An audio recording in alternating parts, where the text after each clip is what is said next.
So Stephanie Herzog works at the American International School of Abu Dhabi. She uses a couple of our assessments, the CAT4 Ability Assessment and the PASS Attitudinal Survey, and has had some really interesting experiences with her school in using those. So I'm looking forward to hearing about this. Stephanie, would you like to take us away? Yes, I will. Just as a beginning note, as Andrew kind of alluded to at the beginning, I am recovering with a cough, and my voice is a little deeper than usual. So if I start coughing, I'm hoping it's not the case, but I might have to take a 1-second break and then come back to it. But to get going, my name is Stephanie Herzog. I work at the American International School in Abu Dhabi, and we have been using GL assessments now for over 3 years. We piloted the first one 4 years ago and have now been using the CAT4 for 3 years and the PASS for 2. For those of you that aren't in Abu Dhabi or in the Middle East with us, we have 1,400 students at our school, and it's K to 12. And we're very multicultural. We have 80 different nationalities. And just to understand kind of the makeup of the school, so that when we're talking about the assessments, you can think about how this might fit into your school. We're 30% Emirati, which is the local population, about 25% American, and then 45%, 78 other nationalities. We are an American curriculum school, so you will hear me talking quite a bit about MAP testing, which is an American-based achievement test. And we do use Common Core, and we're also a PYT IB school.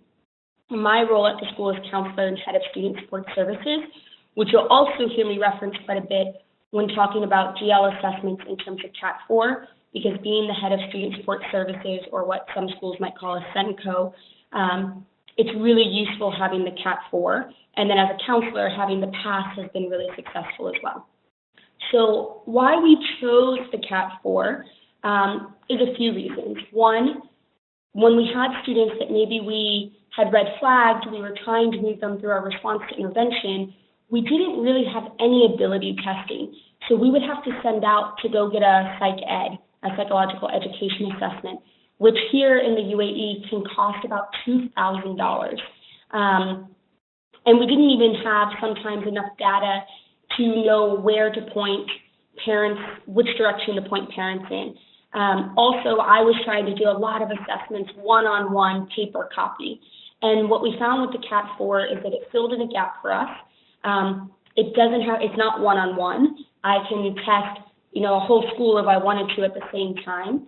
It's electronic with reports that come out immediately, which for those of you that are using the test, you already know all of this to be true. I'll talk more about the friendly reports for families and teachers. There's one individual printout for students, parents, and teachers, which we use 2 of the 3 currently, and we're hoping to roll out the 3rd phase soon, and I'll talk more about that later in the presentation. And then we use it as a screener, especially as the head of student support services, trying to see if there's any needs that we need to meet on the high or low end of a spectrum or an RTI type model. So that's kind of how why we chose CAT4, was to fill in that missing piece of, okay, we have the MAP data, which is our achievement test. Now we have the ability testing, which is our CAT4 piece, and then also attitudes, which is the PASS survey, people's attitude towards self in school, which has really tied in that last piece that we need to triangulate the data, to look for missing pieces, and make sure that none of our students at ASA are falling through the cracks. So now that I gave you kind of a rundown of what we use, how we use it, why we use it, I have a few case examples, and I might add a few more in here as I go. One example, Joe, which is just a made-up name, but this is a real student, is 8 years old. He's in the 3rd grade. He was new to our school at the beginning of this year from Kuwait, so another neighboring country not far away. And we got his MAP scores, but they were quite low. I mean, he was a 165 in reading. And we noticed when talking with him, sometimes you would ask him a question and he would say something completely different. He never really responded directly. So we had started asking questions like, why is he scoring so low? Is it that there's gaps in his academics? Maybe the school he was at in Kuwait was just not as good, or maybe just not as rigorous, or maybe it was a different curriculum. Maybe it was a British school. And in trying to figure out why on the MAP test was he struggling. It could have also been it was his first time ever taking the MAP test. Or was it something more rooted, such as a learning difficulty? So we started asking these questions. We looked at his old reports from his last school, which had rated him very highly. And then we gave him the CAT 4, because in October is when we tested all of our students. We were kind of just waiting for this piece to figure out what next step do we take with Joe. So if you see on the screen here, you see his CAT 4 scores. And I had to chop it down a bit for confidentiality and just make sure his name was not on the page at all. But you'll see that overall, if you just look at the mean score at the bottom, he's a 98. He's average, just completely average. There shouldn't be a reason he's not on grade level. His verbal's a little lower, which we did have him tested for ELL after this, just to check. And there were some gaps in his learning and his vocabulary. So the ELL specialist did work with him a bit on English language, but we still noticed an issue. But there's something else very interesting about Joe's examples here, is that while he's scoring average, if you look at the number of questions that he attempted, it shows something that now that we've had Joe all year, we see to be very true. He doesn't answer questions quickly. At verbal, he actually did quite a few, but I almost wonder if the test was harder for him, so he went through it a bit faster. He was really strong in spatial, and he answered every question. But then the nonverbal and the quantitative, he didn't even answer or attempt quite a few of the questions, meaning he was taking a lot longer thinking about one problem at a time. And I think for us, this gave us a lot of information of, okay, Joe has the ability to do well and to access the curriculum, but maybe the processing or attention might be the issue, is that he gets distracted. And what I would say for us at ASA, we've realized by looking at all of his data, running records, his MAP scores over time, now that we've tested him on 3 of them, that's very true. If you ask Joe a question, he hesitates, and sometimes will answer your question 2 minutes later, after you've already moved on to another question. And so this kind of gave us that warning right up front.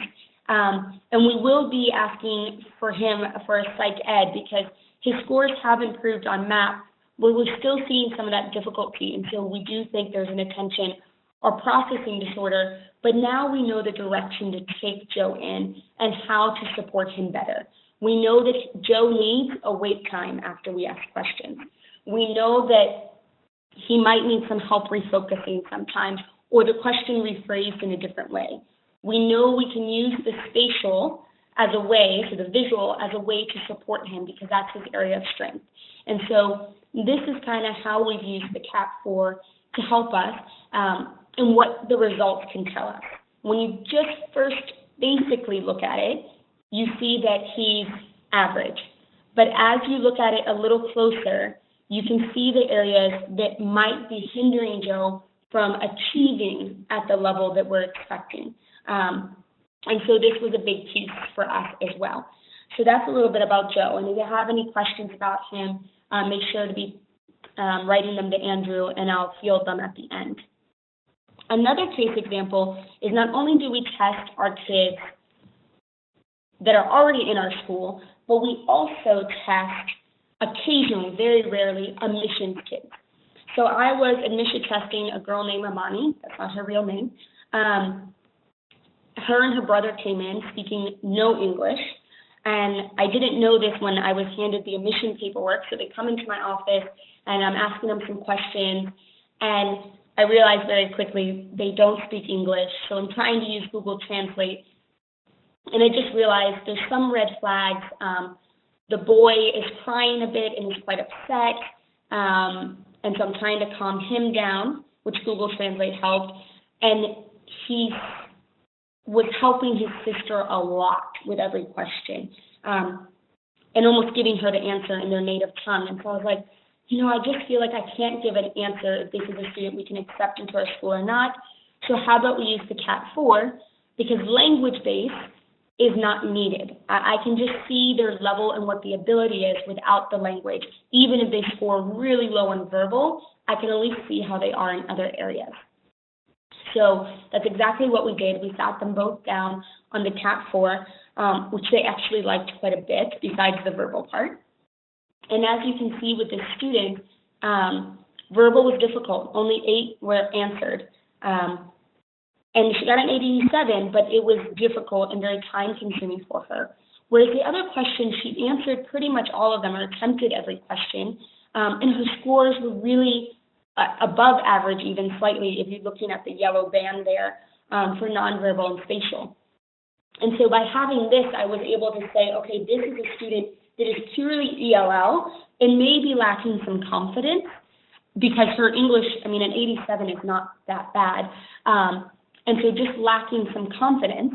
And so we used that to say, okay, we need to line up ELL service for as soon as she starts, which she started that next week because she came in mid-year. But also, we are pretty confident that she'll be able to achieve once she gets the language under her belt. So that's another example of how we use it for admissions testing and what the test can kind of tell us, especially when a student doesn't speak English. So moving on are some profiles that I have lined up here. And so I'll talk a little bit more about this as well. When you're looking at the Cat 4 as well as the PASS testing or even your achievement testing, data is excellent, but it's all about the questions you ask with the data and trying to put together a puzzle of the missing pieces. So you're looking for red flags that are raised. For example, if a student is really low in verbal but high on everything else, then I'm pretty certain that student is probably just ELL, doesn't have English as a first language, and needs some time to acquire the language, but overall won't be a major concern for me. If they're high in everything, but really low in quantitative, then I might be thinking there might be some dyscalculia coming on or a processing disorder when it comes to math and numbers. And so then we can support in that area. If they're low across the board, so below 80 in everything, mean scores low, then we might be looking at a cognitive disability that will impact their achievement maybe across the board. And of course, we always want to look at this data in triangulation with other data, not just PASS and MAP, but also classroom data. And so I've put together a little graphic here with the help of GL assessments of if you have a student really high in verbal, really high in nonverbal, that might be a gifted and talented student. And so another case example would be if I have a student that's really high on verbal and nonverbal, but their MAP scores have them just meeting grade level standards, I might want to start asking questions about why is that? This student should be achieving much higher, so what's going on that they're not? Are they bored in class? Are they not building good relationships? Are they having friendship issues that are impacting their learning ability? And so then there, we might want to look at the PASS test to see what their attitude is towards school. I have a student currently that I work with in math extension that is very high on Cat 4, does really actually is quite high on MAP testing, but his PASS scores, he just could care less about school. He doesn't like it. He's bored. It's not something that he really enjoys. And so that's something we've been trying to work on is how do we include things that maybe he's really interested in doing and that might motivate him more and make him happier at school. I already mentioned the low verbal and the high nonverbal could mean an ELL student. Low verbal and low nonverbal could be cognitive concerns, and then high nonverbal and low quantitative could be dyscalculia. When I'm talking about the triangulation of data and talking about Cat 4 and PASS, which are 2 GL assessments, MAP testing is just an American-based curriculum test that is based on Common Core standards, and it's a test that automatically adjusts, and it tells if students are reaching the standards for that grade level. So it's just an achievement test, Every school might have their own what they use, but it is an American-based achievement test. I saw that question pop up. So action steps. Anytime you're rolling out a new program, intervention, testing, you have to think about your school, what they're ready for, what are your teachers ready for, your students ready for, parents, and the population you're working with. So at ASA, we really tried to think about this. So 4 years ago, we just did a sample of one grade level to see how it went, what the administration was like, how the ordering went, and how to use the system. That following year, we tested grades 2 to 5, so everybody in grades 2 to 5, and actually worked with teachers on workshops and within their grade level meetings to utilize that data and triangulate it with other data that they have to start asking questions about their kids and if the data was matching. If all the data matches, then you know you're on the right track. But if you find a piece that just seems completely different, then that's when you want to start asking some questions. So we worked with teachers quite a bit. And then also that year, we did inform parents, but we didn't really do much else because we were still getting kind of a grasp on it. Of course, these last 2 years, we've sent home the parent individual report. We send it home. We talk about it at the parent-teacher conference. And then we also have a parent workshop. So I host a parent workshop where any parent that has any more questions or concerns or just wants to understand the assessment better, what it might look like, is invited to come into the school and watch a presentation and interact with the Q&A. We have found this to be really positive for our setting and really helps the parents to understand why we're testing their students, because if you don't have a reason for the test, if you're not going to utilize the data, then we shouldn't really be wasting the time testing kids in the first place. So we try to really engage parents on that piece. And so parents have found it really helpful for better understanding their own children, but we also talk quite a bit, which I don't have a slide in here on it, about what kind of learner are they? Are they a verbal or a nonverbal learner? And how the teachers can adjust their teaching style to what their classroom needs are. Because sometimes classrooms they might have this year 20 students that are all nonverbal learners. And so I'm going to really want to work with that teacher, especially their verbal style of teaching, on creating nonverbals and visuals and hands-on activities that might allow those students to progress faster than if they're only presenting in a verbal format. Our next step, as I mentioned way early on, was we want to give reports to students. Our goal was to do that this year, but as I said, you always have to take a pulse of your school. Our school this last year had a weird turnover, which happens sometimes in the UAE, and we lost quite a few of our teachers, and so most of which had been over here for over 5 years, and so I think most of them moved home.